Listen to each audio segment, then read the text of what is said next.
Добър вечер на всички. Чувате ли ме така или да ползвам микрофона? Добър вечер. По-добре ли е? Да. Благодаря ви. Уважаеми дами и господа, скъпи приятели, добре дошли на третата среща от формата литературни срещи в Народна библиотека Иван Вазов, която се провежда в чест на 145 годишнината от учредяването на библиотека Иван Вазов. Внушителна цифра за едно културно средище, каквото е мястото, което днес гостоприемно ни събира. Заедно с събитието Пловдив чете и с вниманието на издателска къща Жанет 45, Гери е тук, нашите домакини в лицето на директора господин Димитър Минев, заповядайте господин Минев, и госпожа Антоанета Лесенска с обединени усилия и общи литературни интереси направиха възможно още една среща на госпожа Анджела Родел. Добре дошла в Пловдив и в библиотека Иван Вазов. Благодаря, господин Минев.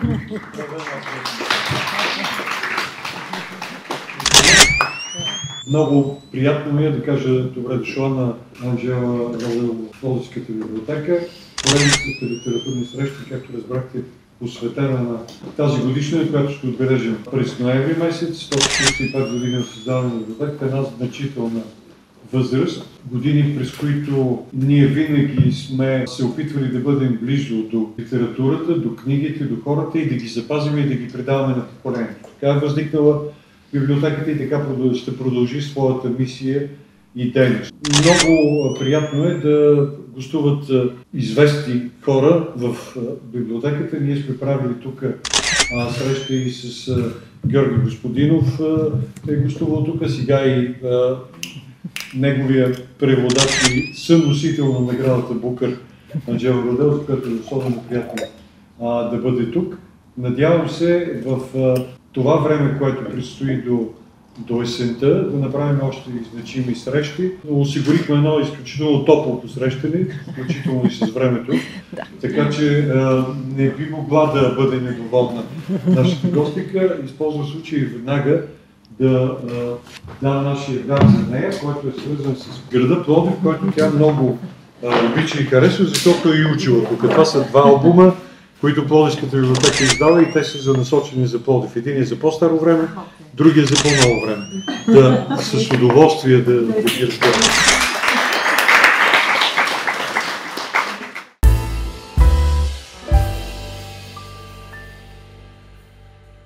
Тази вечер, Анджела, вие сте тук в качеството ви на преводач на значителните за българската литература книги "Случая Джем" на Вера Мотавчиева и "Времеобежище" на Георги Господинов. Няма как да не стане дума за вас в този разговор, така че ще ми позволите да поговоря малко. Анджела Родел е преводач и на други съвременни български автори. Преводаческите й проекти далеч не са финализирани. Тази вечер ще чуем и повече за предстоящите преводи, но нека да кажем няколко думи за Анджела, която в момента се превърна в феномен на българската културна сцена. Не случайно.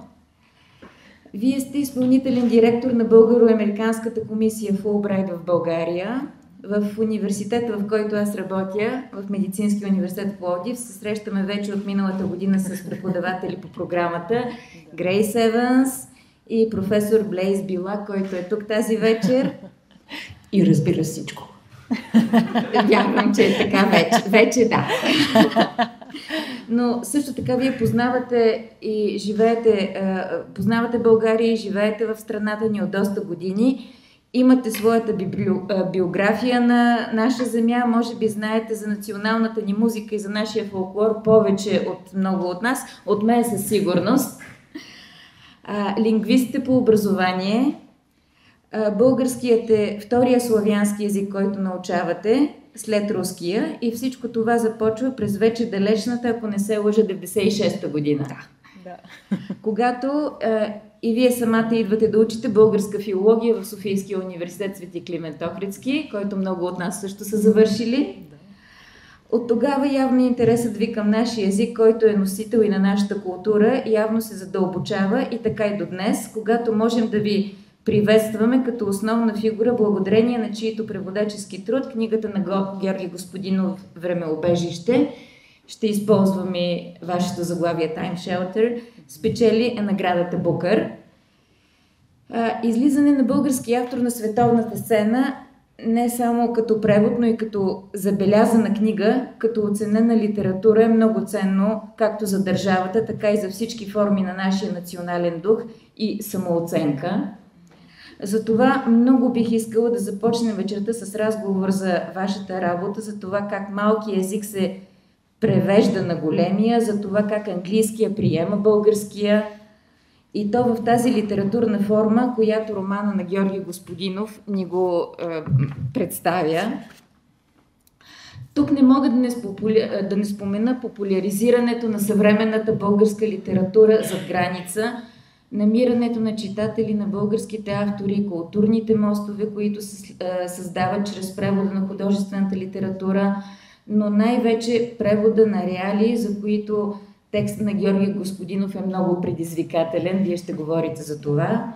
Можем да говорим за адаптация на текста, за интертекстуалност, за това, че всяка културна среда утвърждава свое пространство, с което преводача трябва да се справи и да вземе нелесни решения. Ако следваме идеите на немския романтизъм, например, за превода, не можем да не споменем Новалис, който ще ни каже, че винаги оригинала надминава превода, но това не може да ни откаже от преводаческата работа, разбира се. Духът на превода е автономен и във вашата работа това е достижение, което е трудно за постигане, но възможно за оценка от тези, които не го правят. Вие никъде не скъсвате нишката смисъл, контекст, звучене. Преводът ви е много стегнат, езика ви като това, което французите биха нарекли langue cible, мисля, че на английски го наричате target language, не изоставя източника и в качеството му на оригинал никъде не се губи. Положили сте огромно езиково усилие да не трансформирате текста, за да запазите основните си послания, а този абсолютен образ на оригинала трудно се задържа, когато преминаваме езиковите полета. Тук при Георги Господинов имаме и момента на етноцентричността на текста, който винаги има нужда и от малко помощ, допълнения, изяснявания, за да звучи разбираемо и в новия език. Това, което Умберто Еко ще нарече да кажеш почти същото, с последната преведена негова книга на български. Вие като преводач организирате този кръг, където се доближават познато и непознато, изток и запад в конкретния случай при Георги Господинов. Те не са само географски понятия. Вашата работа с културния фон и за двете книги е забележителна и значителна. И все пак големите автори, които създават преводаческите парадигми през 18 и 19 век, са имали пред себе си едни конкретни текстове и това са били класическите литературни произведения от древността. Техните парадигми са формирани около въпроса как гръцката и латинската литература, т.е. как важните книги на класическата древност трябва да звучат на съвременни езици. Сега въпросът не е в това, когато превеждаме съвременна литература, нали така? В интерес на историческата истина и на филологическите постижения на родна земя, тук не можем да не споменем автори като преводач, един от първите преводачи на класически текстове Крум Димитров, който освен собствените си стихове превежда и стихове на Вазов и на Ботев на латински. Той твори през 20-те и 30-те години на миналия век и един виден пример точно за популярните тогава парадигми на съизмеримост на нашата литература, на нашите литературни емблеми с европейските автори. И това е обусловило преводаческия маниер през този период. Смятало се, че когато се превежда Шекспир на български, трябва да звучи като Иван Вазов. Това е. Освен Умберто Еко, който споменах, народната литературна сцена през 2017 година се появи книгата на професор Ирена Кръстева, която вие познавате, "Вавилонски отклонения", с подзаглавие "Преводът между лингвистика и антропология", където академичната дискусия върху теория на превода е много изчерпателно представена. Извън тази историчност от Националния преводачески фонд, в съвременната литература можем да споменем автори, които са двуезични и сами превеждат собствените си произведения. Такава, например, е авторката Нанси Хюстън, която в България е по-позната като съпругата на Цветан Тодоров, която е родена като англофон, но започва да пише романите си на френски и после сама ги превежда на английски. Съвременната френска литература изобилства от автори, чието майчин език не е френски, но създават творчеството си на този език. И по тази линия стигаме и до Лейла Слимани, която е мароканка, съвсем млада пристига в Париж и също пише романите си на френски.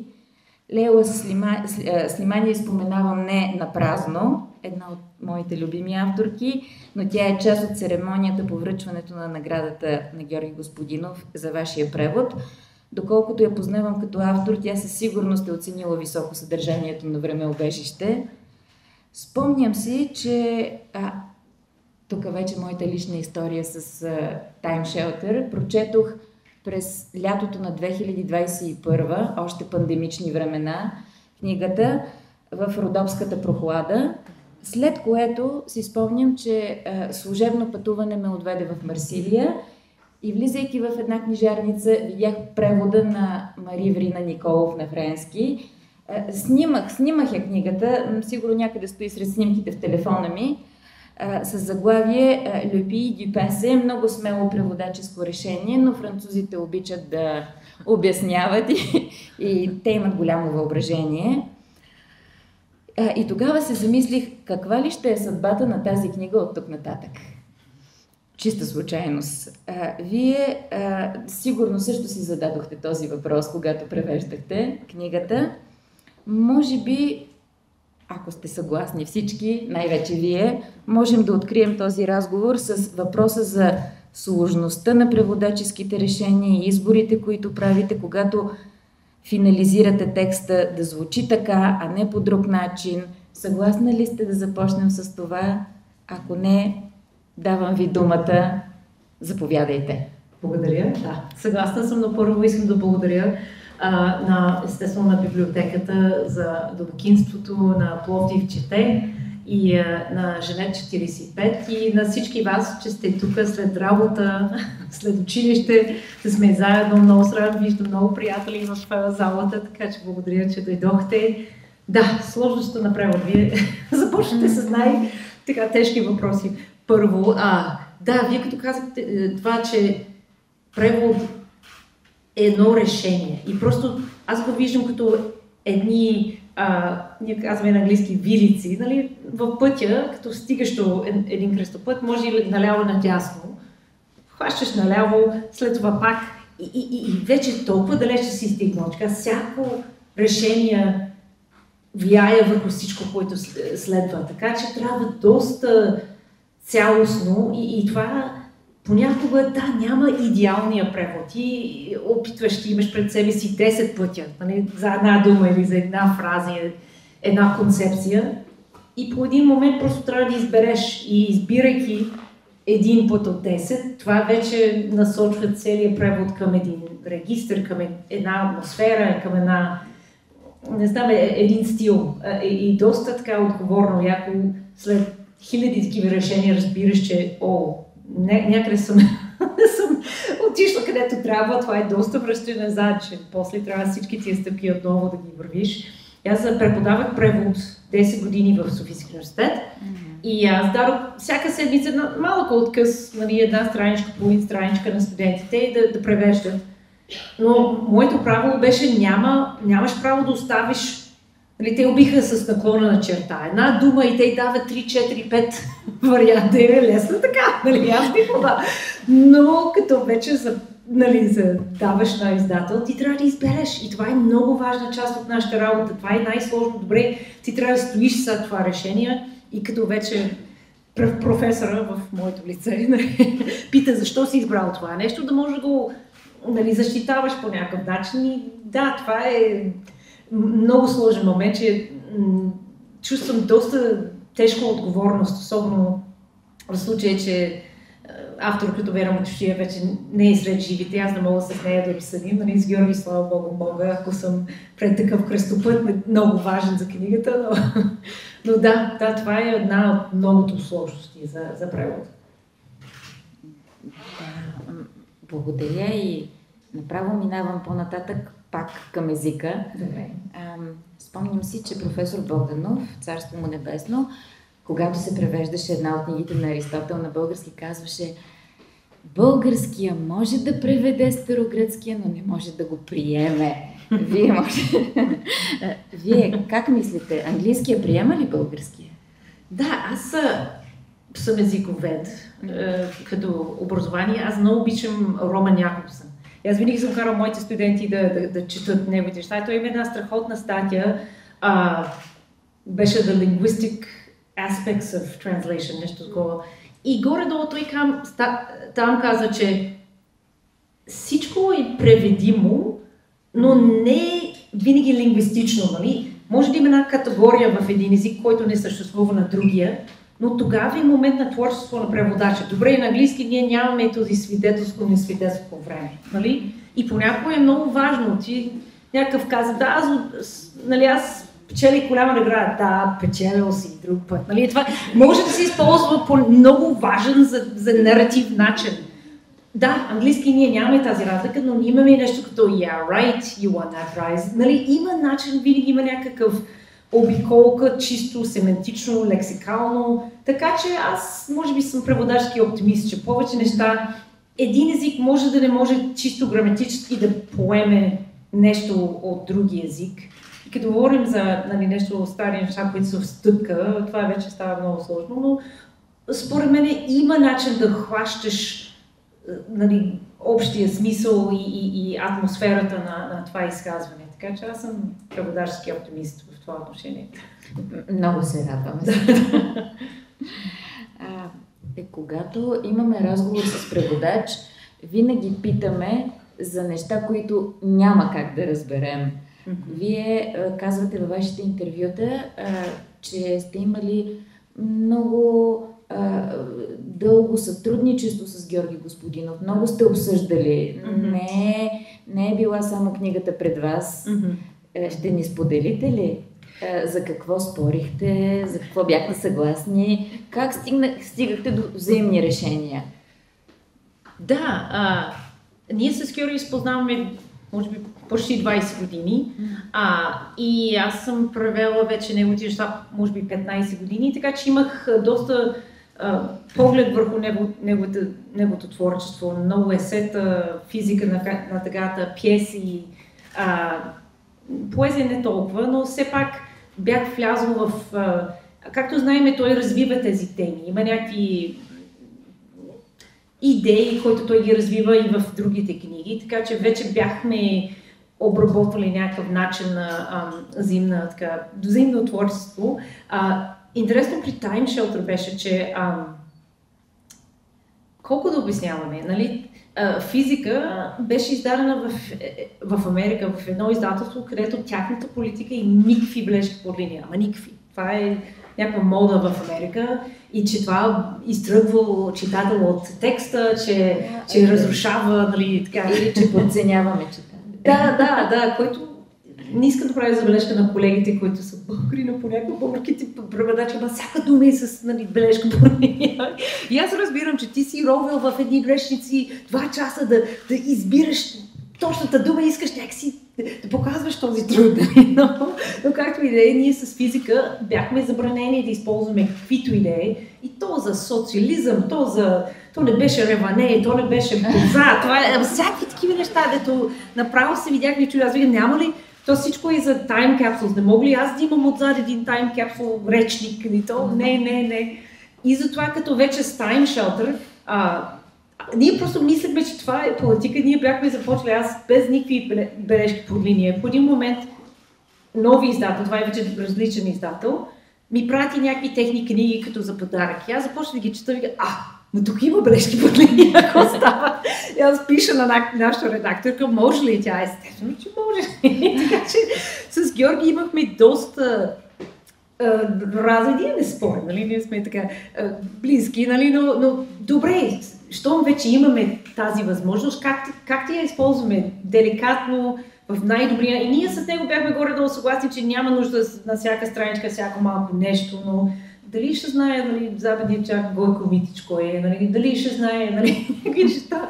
Имаше някакви моменти и ние решихме, аз дори бях сложила повече и най-накрая той махнал от моите и остана май 7-8 само, съвсем, нали, за някакви български исторически фигури. Там в тази сцена за възстановка на Априлската въстание, просто бяха една след друга тия реали, който отварям скоба. Аз скоро разбрах, че българските теоретици са измислят тая дума реали, който използваме из цял свят. Аз мисля, че някаква англицизъм. Не, двама българи, които били безарабски българи, но български теоретици са измислили тая дума за превод специално. Така че в тази сцена в книгата, ама песни, възрожденски фигури, поезии и просто там нямаше как. Тук там опитвахме с това, което казваме stealth class на английски, да вмъкваш малко обяснение в текста, но да звучи все едно, че е там в оригинал.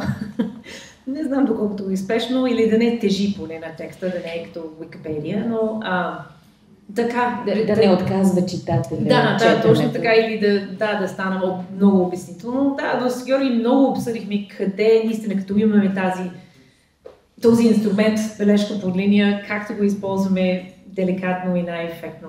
Да. Аз имам мои любими моменти от книгата, имам и други моменти, които съм се замислила, това как ли би звучало на друг език. И може би един много привлекателен момент за мен от Времеобежище е връщането в детството. Това е много популярен аналог, който използва Георги Господинов. Играта на държави. За мен това е биографичен момент. Всяко дете е една държава, разпределят се върху асфалта пред блока и едно момиченце казва: аз съм държавата чужбина.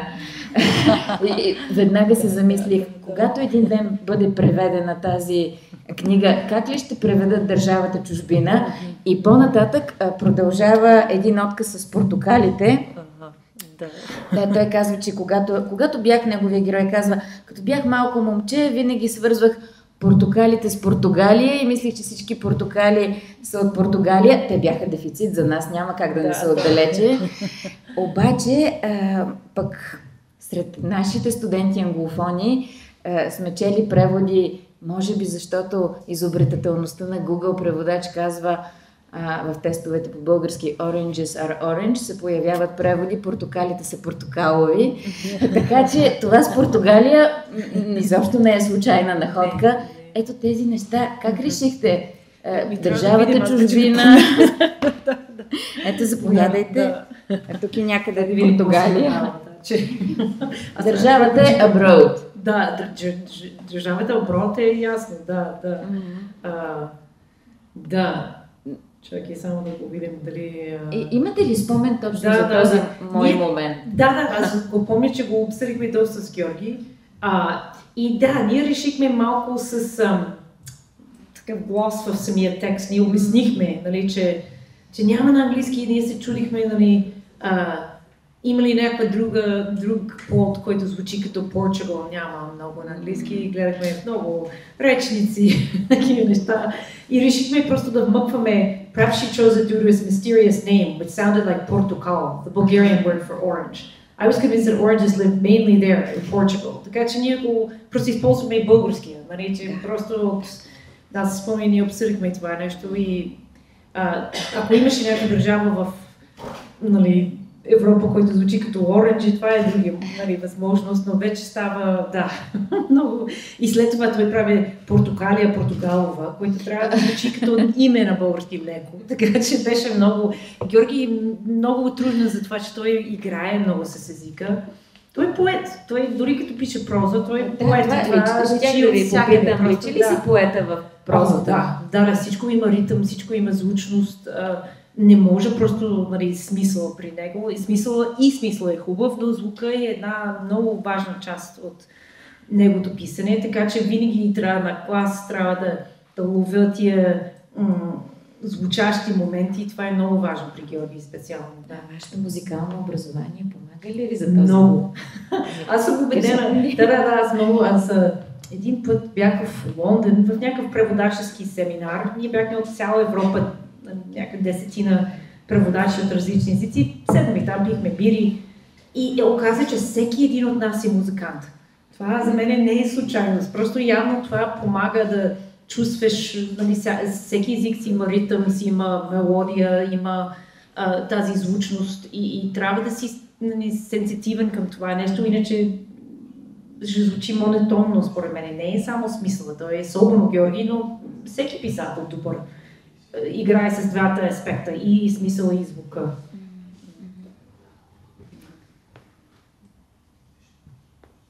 Другата книга, по-новата книга, там какви бяха колебанията? Вера Мутафчиева има много красив език също, но по друг начин. Да. В случая, че имам Вера Мутафчиева, това е страхотна книга. Аз, със съжаление, никога не съм се запознавала с нея, но просто брилянтен език. Тя, естествено, вие всички знаете, че тя е османист. И тя просто праскаше почти на турски, поне в началото, много земки. И ние всички знаем, че има доста земки в български език от турски, но тя използваше някакви думи, които дори не са в български език, нали, за българския читател са чужди.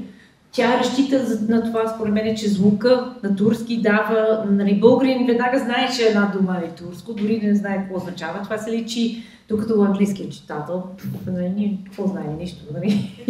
И беше много сложно, че аз исках да пазя тази езикова атмосфера при нея, без да отблъскаме читател, че ние сме вече на втор... С канадски. Канадски, да. Точно така. Аз съм от границата, така че трябваше да мисля. Но ние сме вече на втората, нали, отдалечавана, че добре, това дори не е българска литература, нали, не е в България, в Турция и вече за английски читател ние сме още една стъпка отвъд това нещо.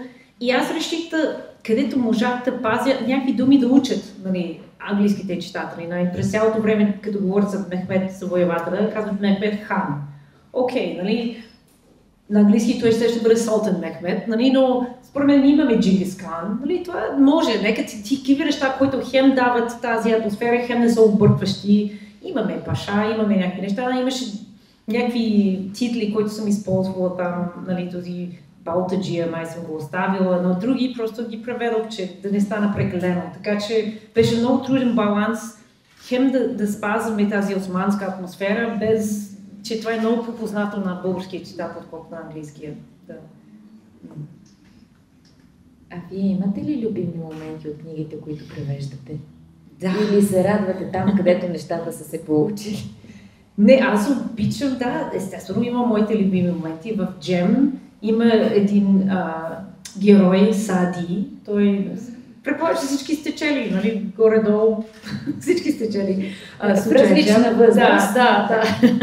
И Сади, и ние никога не чуваме гледна точка на Джем. Това е като съдна история и някакви свидетели идват и дават показания пред съда, но Джем е единствени човек, който не говорят собственото си име, но неговия близък приятел Сади е негов глас, един вид, малко получаваме гледна точка на Джем от него и той е страхотен, просто толкова интересна личност, така че имам доста любими моменти с Сади в тази книга. Говорим за Time Shelter, най-любими моменти, тази история за господин този, който губи паметта си и трябва да ходи при този от държавна сигурност, който го е преследвал, за да разбира. Всяка книга има тези моменти чисти, като емоционално, които те, нали, някакси трогват повече, да. Че ние сме и читатели, преводачите.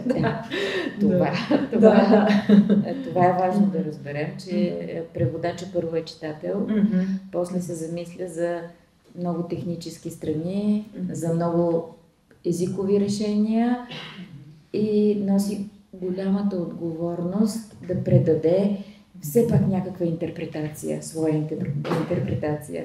Да, интересното, че аз винаги като преводач съм чела от начало до края самата книга или разказ, имам някаква цялостна визия, но има един много добър преводач, Даниел Хан, който е англичанин, но работи с романските езици, испански, френски. Той просто започва да превежда. Как избира книги, не знам. Но той каза, че аз искам, превеждайки, да съм като читател. Първия сблъсък с този текст, с този естествено, той после ходи и редактира много. Но много интересен подход, аз никога не съм и мислила, но и това има нещо интересно в него, че той в момента като читател, в първата среща с този герой или с този текст или тази дума, вече мисли като преводач също едновременно. Той се приближава до устните преводачи, така. Да. Преводач на първо четене. Точно така, да. Искам да ви попитам нещо, което мен ме интересува. Можем ли да не гледаме на текста през някакъв психологизъм? Защото винаги имаме характери, образи, вътрешно тълкуване. Как да се освободим от това, докато превеждаме? Аз не мисля, че е възможно. Може би съм кантиен, аз мисля, че няма някаква реалност, която стои отвъд или някаква обективна реалност. Аз идвам с моето мислене, моите емоции. Аз всичко, което съм чела на английски, влиза и влияе върху това как ще превеждам аз Георги Господинов. Някой друг човек, който е чел и живял нещо друго, ще има друг превод. И това е точно заради тази лична история. Да, естествено, ние не трябва да четем всичко като автобиографично. Естествено, това не е автобиография на Георги, но другата страна, аз мисля, че това е... Няма как ние идваме и донесем това нещо в творческия момент. Да, няма как. И както и ние бяхме сега в Брюксела, заедно с Мари Врина, тази великолепна преводачка на френски. И тя вика, ние малко спорихме, аз викам, ако си добър преводач, не трябва да те усещат, като четат, В смисъл, не бива да човек да се... Защо преводачът не прави това? Но тя вика, аз искам да присъствам. Трябва да има нещо малко от мене, трябва да има едно присъствие тук и тя може да е права, да се помисли. Да, съвсем деликатно, но няма как да няма, според мен. Няма как да няма. Да. Няма как да сме от плът и кръв и да няма. Да. Ще ни споделите ли върху какви проекти работите в момента? Преводачески проекти, пък и други, не знам, може би музикални. Не, по-скоро преводачески. Ние, Георги, сега подготвим сборник разкази на английски, който е подбор, може би Greatest Hits, той има 3 на български, но ще има един на английски.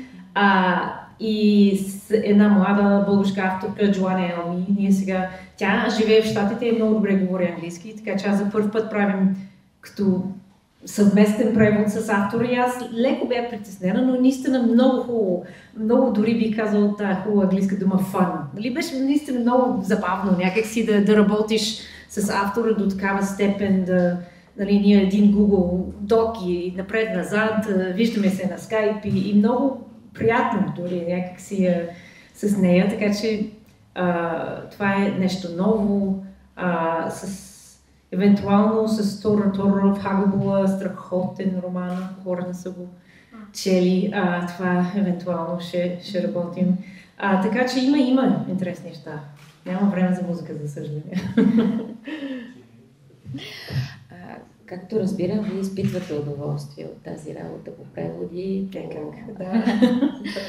по общуване с автори също. Може би все пак, за да не превръщаме вечерта в личен разговор, е хубаво да дадем думата и на публиката. Убедена съм, че има въпроси, които аз ще пропусна, но са съществени. Дали някой би искал да... Попитам ви как избирате книгата, която да преведете? Как избирам книга, която преведа? Това звучи малко така мистично, но наистина аз като чета някаква книга, ако усещам един резонанс и аз чувам как трябва да звучи тази книга на английски, аз знам, че аз съм възможен преводач. Вече дали този автор иска да работи с мен, дали има издател, който желая, но този наистина Мари пак Врина каза, че има този еротичен момент, този искра на любовта между преводача и книгата, който наистина е някаква тръпка. И има много хубави книги, които просто аз не ги чувам. И просто аз не съм явно правилният преводач. Не означава, че не са хубави книги, не са страхотни текстове, но просто нямам аз тази искра с тях. За нас това е много съществен момент. Вие като чужденка, как чувате нашия език? Как го приемате? Аз мисля, че... Що за език е българския? Български е много... има много интересен ритъм заради тези то-то-то-то. Аз съм учил преди това руски език. И руски има този мекане, но няма тези накрая на думите. И на мен много ми харесва български, че вашите гласни са по-отворени, по-чисти, би казал дори от руски. И аз дойдох тук, че иска да уча българско народно пеене. Колко комично и да звучи това, аз живях в Пловдив една година и имаше повамти. Но аз разбрах веднага, че няма как да пееш убедително български песни, ако не знаеш самия език, те върват заедно. Явно тая връзка, песен, говор тук при вас е много силно и просто аз много обичам звука на български език. Да.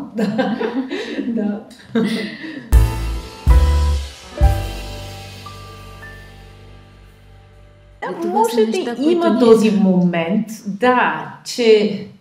Но пък дали е добре или не, аз мисля, че на английски може би ние сме прекалено, особено от мой край, аз съм от Минесота и ние сме известни с това, че сме много прилични винаги, И аз усетих, че аз винаги питам, аз винаги всичко... би било добре, мислиш така? И по един момент хора не могат да разберат, искам ли да правя това или не, така че някакси, това е културна разлика, но български, това е, може би, просто част от културата. Има този момент, че е малко да дадеш някакъв пряк заповед на английски, много рядко, на дете, на куче, окей, ама до там, докато тук, и беше малко така, аз, работя за Фулбрайт, един път един университет, който има доста български студенти по менеджмент. Той ми пита, вика, има да питам нещо, това е нормално ли на български, че са доста така, блант, викам, и аз се сетих, вика, да, викам на български съвсем нормално да даваш пряк заповед, не, грубо, но особено в служебни условия. Да, и някакси явно прави впечатление на американци, че това е разлика, но не би казал, че лошо или добро, просто е различно, българите не го усещат, за вас е нормално, да. Заповядайте. Как се насочихте, кое ви насочи към преводаческата дейност? Чиста съдба, за която съм щастлива и благодарна. Първи ми мъж също се кавалджия, но и поет, Иван Христов се казва. И аз ходих на един купон с мой приятел японец, който учихме заедно българска филология. И той там ще е готино, че хем са музиканти, но и поети. И се запознахме с Иван и покрай него, ние имахме група и свирихме, но покрай него аз се запознах също с Георги, беше редактор на първата му стихосбирка, Дин. И чрез него просто запознах с много писатели. И аз, понеже съм езиковед по образование, съм учила и музика, но съм езиковед. И просто бях в правилното място, в правилното време, на Иван или някакъв приятел. Тук има едно стихотворение, имаме един разказ, можеш ли да... И аз, защо не? И по един момент усетих, че много ми харесва това нещо. Имам явно някакъв талант за това и просто бях в правилното място. И слава Богу, трябва да кажа, че това беше 95-6 година някъде. И фондация Елизабет Костова тъкмо започваше тогава. Това е една американска писателка, мъжа и българин. И тя имаше много известен роман "Историкът", който продаваше някакви много бройки. И тя създава фондация да подкрепи българска литература, писане и превод. И точно тогава аз знаех български, но аз не знаех как работи литературен пазар в Америка. Това е много специфично нещо. И благодаря на тая фондация те поканиха издатели, редактори, автори да обясняват добре, ако имаш една хубава книга, при кого да отиваш, как да намериш издател за това нещо, как да пичваш, нали, да продаваш нещо на литературно списание. Така че беше огромно съвпадение и аз съм до ден днешен много благодарна на Елизабет и нейния екип за това.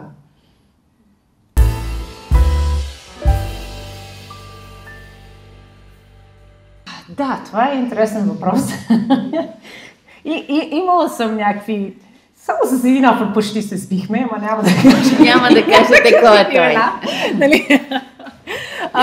Не, в смисъл, да, има, да, че това е малко, нали, това е с английски, че доста хора вече знаят английски, Георги знае английски доста добре, да не говорим за Йоана, който е абсолютно флуент, нали, така че има този момент и зависи за какво спорим. Ако има нещо, което чисто езиково или в английския контекст, според мен трябва да бъде така, аз ще се, нали, настоявам или ще викам английския редактор като съдия, че мисля, че ще са на моя страна. Но ако нещо чисто все пак това е творчеството на автора и те имат доста емоционална инвестиция в този текст. Така че имаме разговори, аз чувам защо за тях нещо е важно, те чуват защо за мене и опитваме, успяваме да намерим някакво решение, което е приемливо и за всички. И наистина помага, като има някакъв редактор и те да казват също как го усещат, че понякога ние и аз и автор сме преклено дълбоко в текста, ние не можем да видим, нямаме тази дистанция критична. Е хубаво да има външни хора също, но случва се, да, няма как. Това е творческа работа, че това ще има емоции, има, нали, хора стават доста емоционално. Аз мисля, че трябва доста психологически да разбираш един автор колко могат нали, да пушна, нали, смисъл има автори, които са абсолютно отворено, дори прекалено, нали, например, аз много обичам Захари Карабашлиев, той е страхотен, но той е готов, добре, дай да го променим. И той знае английски. Това е хубаво, аз не предложвам да го променим, да, той знае английски. Може така, може викам, чакай Захари, това е хубаво, нека да го пазим, просто да помислим малко на това, добре, каквото си искаш, тук да има други, които имаше тук една запитай, сега не го виждам, да, просто трябва леко, деликатно да усещаш, да оставиш някакъв комфорт, този човек да разбира, че ние сме от едната страна, ние сме един екип и да се чувства комфортно да има и тази разногласия. Позволено им на авторите да имат предпочитания на чужди език. Да, как, да. Но проблемът е малко с английски, че всеки мисля, че знае. И много от моите автори знаят много добре, но понякога те звучат един international English, който аз да кажем да, но според мен може би, нали, да не е баш като бизнес English или като international English и леко, нали, понякога трябва да имаме тези разговори, но понякога отстъпвам и аз. Те, ако наистина се чувстват и за мен не е.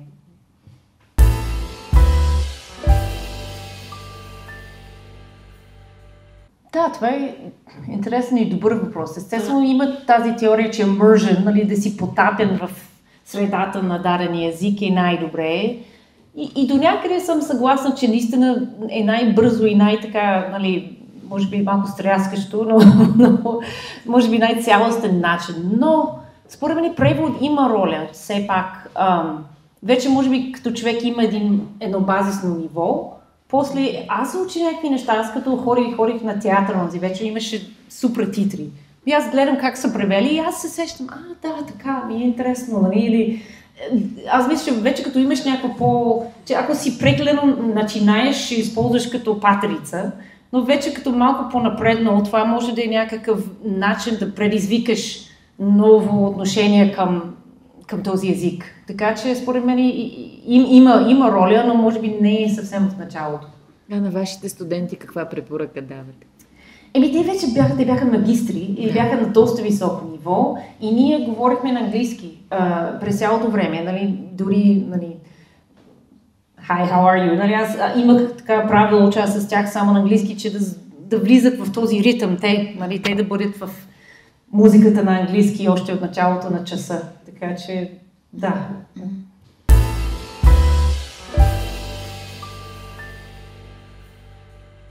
Нямаме падежи, което звучи малко повърхностно, но това всъщност е доста важно, че как изразяваме тези отношения между един глагол и някакви други елементи И словоред е много важен и на английски, и на български.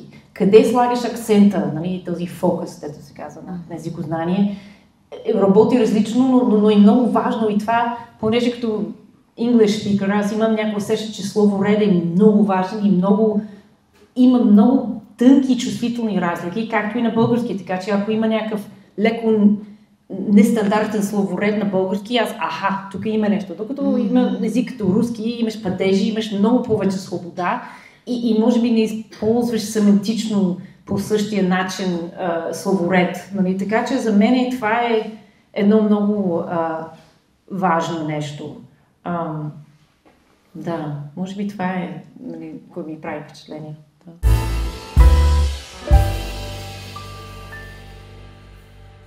О, да. Има веднага Георги постоянно прави тия игри. Например, в физика имаше този Бог България. Той правеше как ходи в гробище, гледа буквите и баба му. И той с Б играе баба, Бог България и бабата прави една шега. Как ти има Бог в България, дето олио няма, нали? Да бъде това. И беше много готина шега на български, но някакси тая игра с Б и Б беше много трудно, че гад, нали, няма къде да ходим. И пък България не може да го смениш, че той не е гръцки автор, например, да ми помага нещо. И дори сега трябва да се сещам как сме го решили. Георги много такива скрити лимони има в неговите текстове, че той много играе с звука. И това са много, много сложни. Чисто реалии също и при него, но и не само при него. Доста неща. Тази игра с звука често читателя предизвиква удоволствие и тук ролята на преводача вече е много сериозна. Как да получи същия ефект от своя превод, как да предизвика същия ефект от превода. Може и да е непосилна понякога, дори за музикалния превод. Да, но едно нещо, което може би начинаещи преводачи не се сежи. Аз като по-начинаещ преводач, нали, и аз на моите студенти казах, добре, може в точно това място в текста да не се получава. Но погледни около него в същия епизод, ако може там да има някаква игра, ако е рима, ако е някаква такава alliteration, нали, има възможност да постигнем ефекта и атмосферата на текста, дори да не е точно тази дума, където е играта на езика. И просто да бъдем отворени за неща, които са намерени в превод. Не всичко е загубено. И намерим също така, че ако този Бог България не се получава, някъде друга ще намери някакъв момент, където аз мога да играя по някакъв начин. И това е, нали, малко наваксаш по този начин. Да.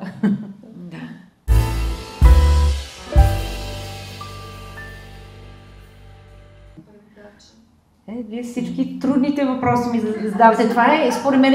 Това са много лични въпроси но това е, според мен, от най-трудните... И според мен, наистина един добър преводач се отличава точно с този баланс. И аз с моите студенти много сме говорили, че аз мисля, че е нормално и аз го правя като начинаеш преводач, да седиш по-близо до текста. И това не е винаги добре за текста, че сковано, не звучи естествено. Не е най-почтенното нещо. Да, но някакси ти се чувстваш несигурен, искаш да си уверен на текста. Но също аз имах някакви студенти, които просто съчиниха някакви други неща. Почти няма нищо общо с оригинала, който също не е хубав. И сме имали някакви такива доста известни случаи тук в нашия литературен пазар. И да, това според мен идва с опит и с самоувереността на превода. Сега аз имам чувство, че аз имам някакво вътрешно усещане и понякога аз трябва да го търся. Аз експериментирам, аз като започвам с нова книга, нов автор, малко се лута, докато намеря, това е горе-долу баланс, регистъра, но не е само това. И тази дистанция е част от... И това, не знам, това с опит само мога и с усет. И понякога автори имат, нали, ако те имат някаква идея как трябва да звучат, те искат да са по-близо и тогава трябва да, нали, малко има един разговор колко близо, ако те мислят, че аз съм прекалено далече, защо съм отишла далече. Това е много деликатен момент. Да. Да, и не е лесно, никак. Да.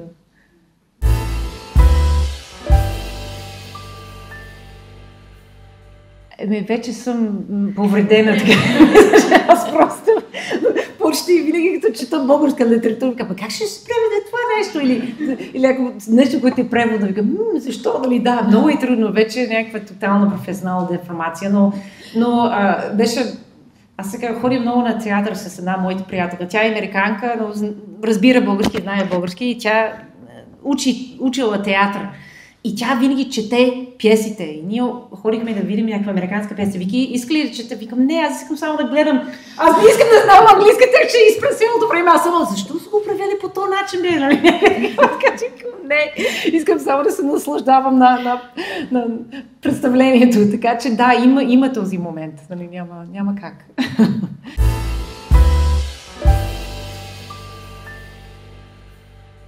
Абсолютно, да, аз съм убедена, че аз направо се възхищавам на моите колеги, които, нали, не живеят в България и просто така, но... Доста смело. Да, доста смело, че просто аз съм цял ден, всеки ден, нали, мъжа ми българин, с колегите говорим на български. Много е важно, нали, чета вестници, да си вътре в тази култура. Не само езика, но културата постоянно. И това, аз се чувствам много привилегирована, че съм тук в България, в София, че имам достъп до моите автори в повечето случаи. И това е хубаво нещо, че Георги, като той има, нали, 30 преводачи от всякакви езици, и тъй като идват в София за някакви резиденции, винаги се запознаем, нали? И много хубаво, че сега имаме някаква наша общност и те ще питат мене или аз ще питам тях, вие какво правите тук, как така, нали, но... И за това аз мисля, тия машини няма лесно и бързо да ни наместят като преводачи, че това не е само... Ако беше само език, окей, но това е култура, както каза, това е антропология. Не ти, нали, имат тази идея, поне в английски, participant observation. Нали, ако си добър антрополог, живееш с племето и, нали, гледаш, участваш и това е, нали, и това дава едно много голямо богатство. Да.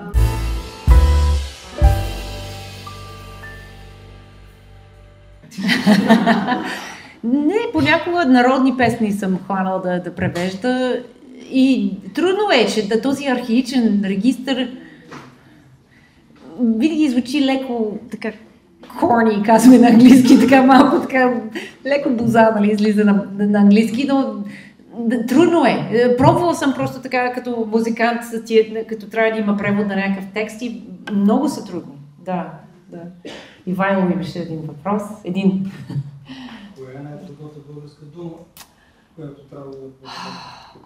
И винаги ме питате това нещо и аз винаги съм неподготвена, нали? Така че това зависи от деня, от някакви много лесни, малки неща, които за вас не са никак предизвикателство, за мен са страхотна предизвикателство. Например, тая частичка уж, толкова работа ви върши.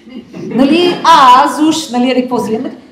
Ostensibly, supposedly, това въобще бърка всичко на английски, става тежко, става официално, нали, някакви такива малки неща, които са толкова естествено на български език. Пък, че не е точно бъд, нали, той има малко. Да, така че тези малки неща са много трудни, нали, да оставим на страни всички, нали, турски заемки, които нищо не... Айрян как превеждате? Айрян редовно ме тормози и сега той е в интернет, в Википедия. Така че аз мога да го оставя Айрян и читателя да тисна в Google и да гледа. Той ще намери и турски Айрян, ама нищо. Да.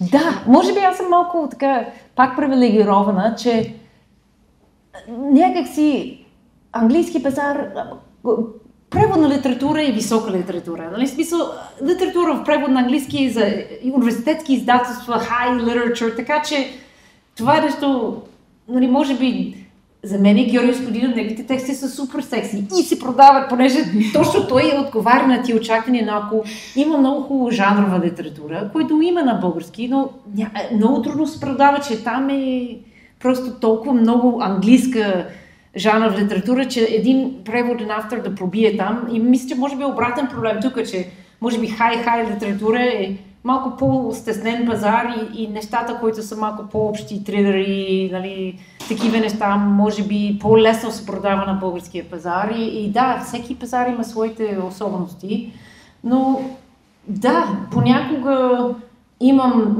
нали, книга, например, Хайка за вълци, който за мен е невероятен роман, толкова красиво, готино, българско. Нали, и аз 7 години търсих издатели. Аз бях се отчаяла тотално, просто, че класика много трудно се продава. Просто много искат съвременни автори, дето могат да ходят на фестивали, да бъдат като маркетинг, нали, това е.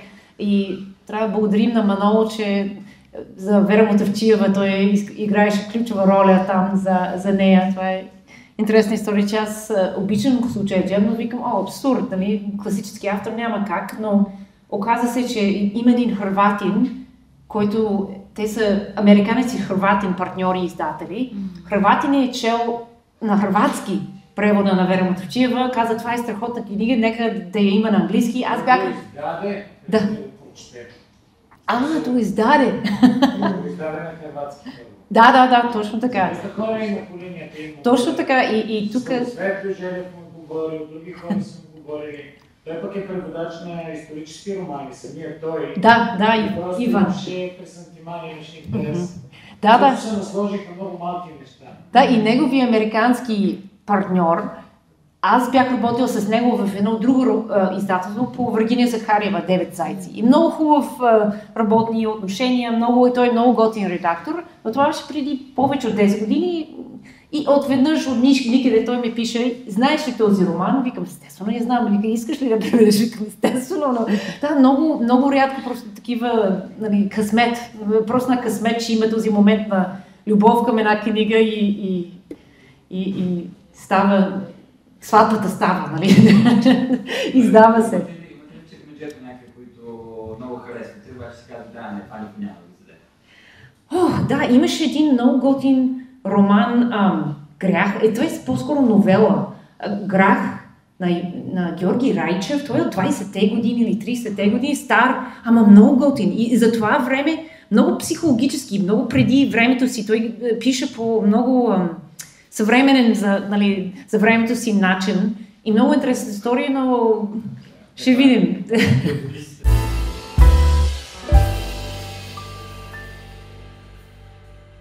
Да. Дали въобще съм преподавала нещо на български в Америка? Аз съм преподавала българско пеене в Америка. Но естествено, дали като е свой си език, си чувстваш малко повече самочувствие. Аз като преподавам на английски в България съм някакси имам този сигурността на native speaker, дето нямам в Америка, като преподавам нещо, например българско пеене. Аз накрая не съм българска певица, така че... Да.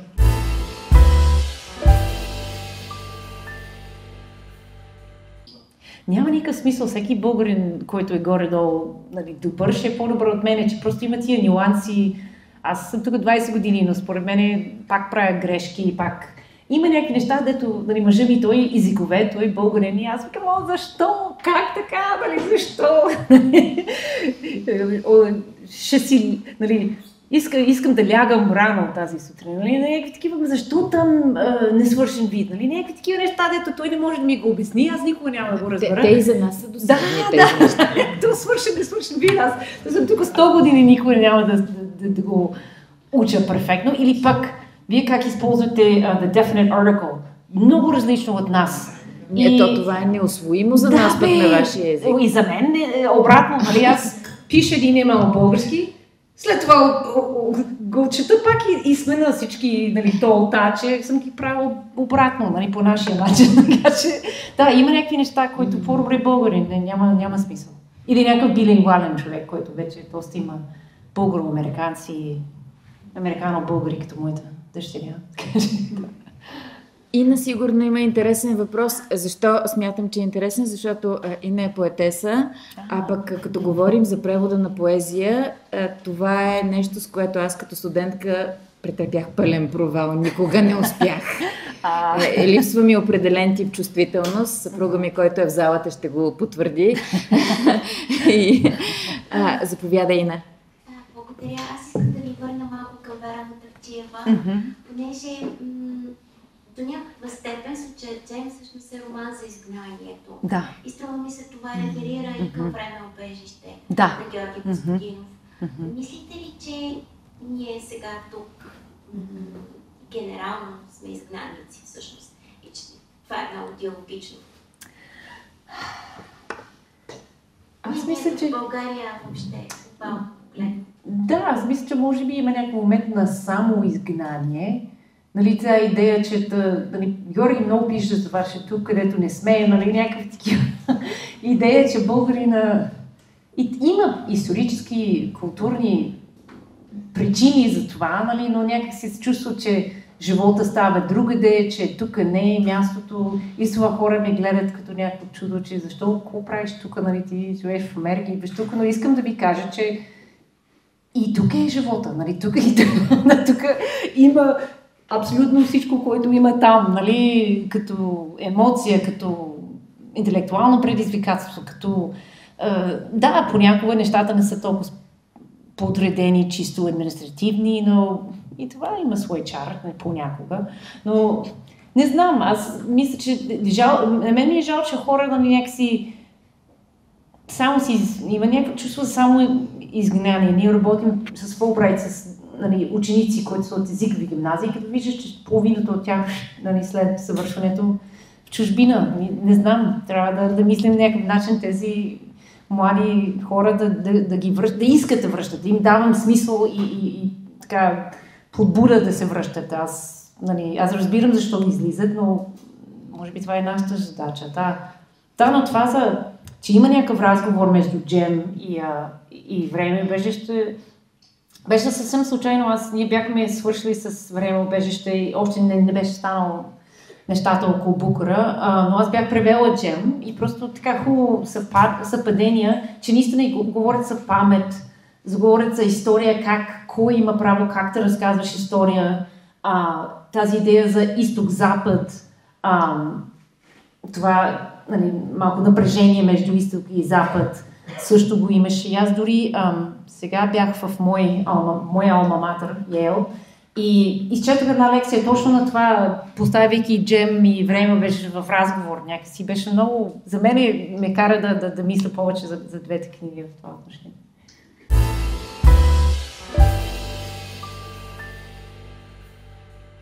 Аз се чувствам родна и в двете места.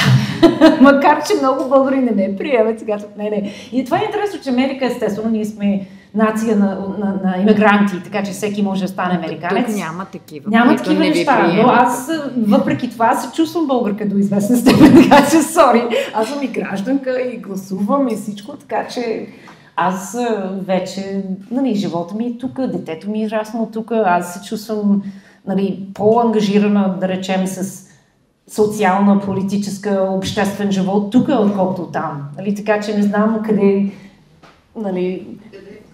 къде е границата. Къде е вкъщи?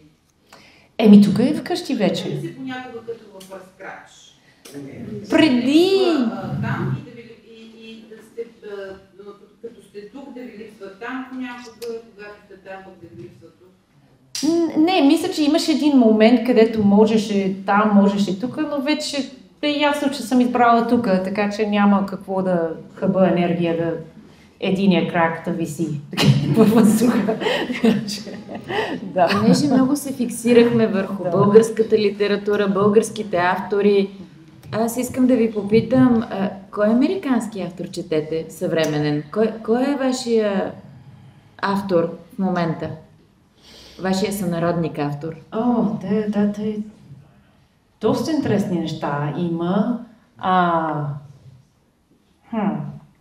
Да избера само един. Естествено, искам да рекламирам наш приятел Гарт Гринуел, който е страхотен американец, който е живял тук и сега пише понякога за България, но като общо такива красиви неща, като за хора, като човек като цяло. Той е страхотен. Какво съм чела скоро, който ми... Има един Ocean Vuong, Той е един невероятен. Мисля, че има превод вече на On Earth We Are Briefly Gorgeous. Има ли? Да, това е невероятна книга. Също има всякакви американски автори, които са много, много добри.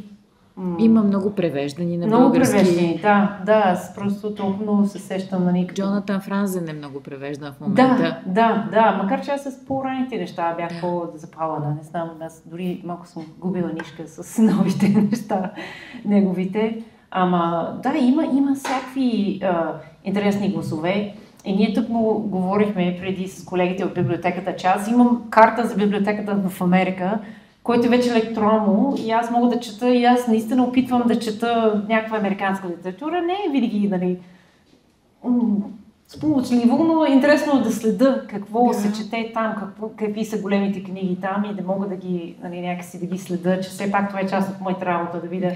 Английски се променя, естествено, то си е жив език като всеки език и аз трябва да знам как се пише, нали, съвременните американски автори, аз да мога да ги, нали, това да бъде още един инструмент за превод. Нали. Без това не може. Да, и е интересно, че вече, нали, този, че трябва да си native speaker, имаме много хора, които вече пишат, които не са native speaker, но пишат страхотно. Александър Хейман, той имаше скоро нов роман. И страхотен и нищо, че не е босненец, нали, смисъл, той си е английски писател. И дори нашия Мирослав Пенков, той пише на английски. Вече това става модерно да има различни видове английски. Този Халид Хусейни, той използва някакви афгански думи. И според мен това е интересно, че това става по-приятел и това ми дава някакси кораж да използвам аз повече български в моите преводи, като виждам тези автори, те не се срамуват да предизвикат автора с нещо непознато. Да, това социолингвистиката разглежда точно тези феномени в момента.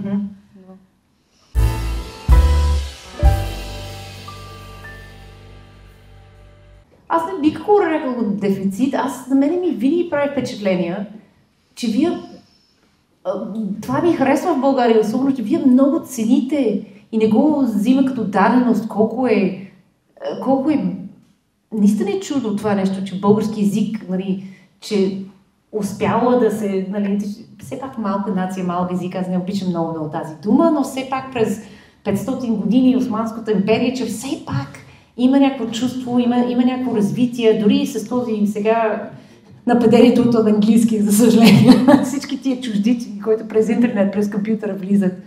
Но хора са изключително, че вие имате един празник за азбуката. Това е толкова. Аз мисля, че няма друг такъв в света. Аз да съм чула. И това за мен е много хубаво нещо.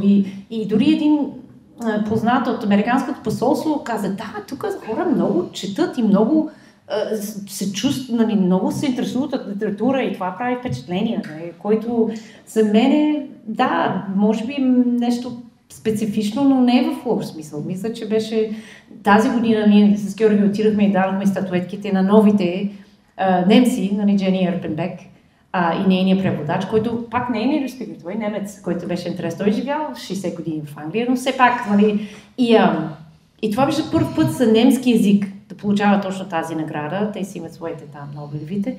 Но не знам, според мен може би радостта не беше толкова и не беше вълнуването, че един, както каза Георги обича да каза, това показва, че един малък език може да говори за големите неща. И според мен това е абсолютно важно да даваме на българските писатели, на българи това самочувствие, че това, което вие преживявате, като мислите, като чувствате, е абсолютно, нали, на ниво и може да споделя с всички в света. Това има нещо универсално човешко. Нищо, че минава чрез български език или... Нали.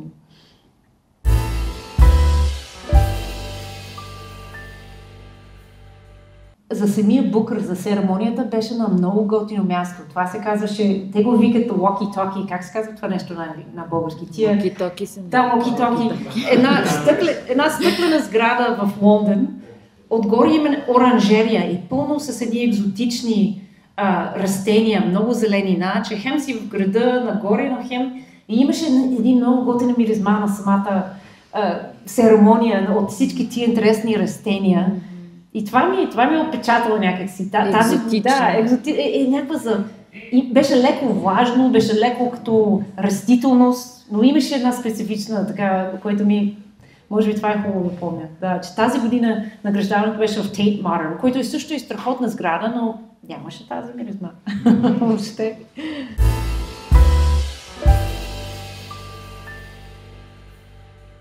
Естествено има. Аз дойдох да живея в България за първ път. Аз дойдох първ път 95-та и бях стипендиант на Фулбрайт 96-та-7. Тези от вас, които са достатъчно големи, помните 96-та-7, Жан Виденов, нали, глад, хиперинфлация. И това за мене беше невероятно. Аз бях 23 годишна тогава. И беше невероятен урок за мен, да видиш колко е крехко това нещо, което ние имаме в Америка. Че ние мислим този стандарт, че е някаква даденост, че гражданско общество е нещо, което просто съществува като част от природа. Не, това е нещо, което ние като граждани, като хора трябва да пазим. Това е толкова крехко и толкова лесно може да се губи. И това за мен аз разбрах много неща, че в Америка може би ние го взимаме за даденост, не го ценим колкото трябваме и сега виждаме някакви неща, които потвърждават тази тема в Америка. И тук, че да, може би тогава аз мисля, че има голяма разлика от тогава за сега. Преди това, нали, имаше някакво чувство, че всичко, това беше естествено реакция срещу социализма, нали, общите пространства, нали, бяха много нечисти, че хора просто не искаха да бъдат общност, не видяха този човек от тебе на трамвая като съгражданин, нали, караници, нали, отиваш в някакво ведомство и, нали, те са много невезливи. Да, което беше странно за мен, че иначе аз срещна някаква лелка в, нали, някъде в полицията, където трябва да регистрирам, ще бъде, нали, тормоз, ще бъде ужас. Но ако същата жена е майка на някакъв мой приятел, тя ще бъде най-готина жена, ще ме храни, ще ми даде. И аз викам, каква си Джекъл и Хайд, нали, тази идея, че много личните отношения са много по-важни от тия обществени отношения. И това беше за мен голям шок, че в Америка ние сме полайт, горе-долу, не всички, освен тия с оръжие, но, нали, някакси нормалните хора са някаква идея, че аз може да не съм ти братовчет, да не съм ти човека, но ти си ми съгражданин и аз дължа на тебе някакъв поне минимално уважение заради това, че сме общо.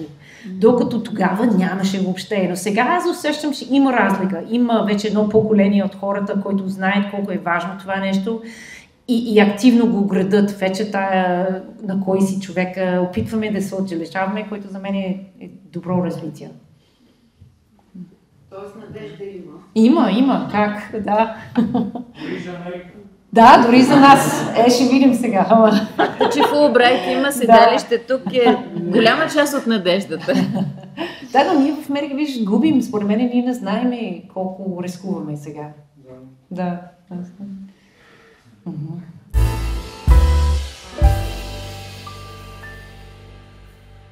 Добре.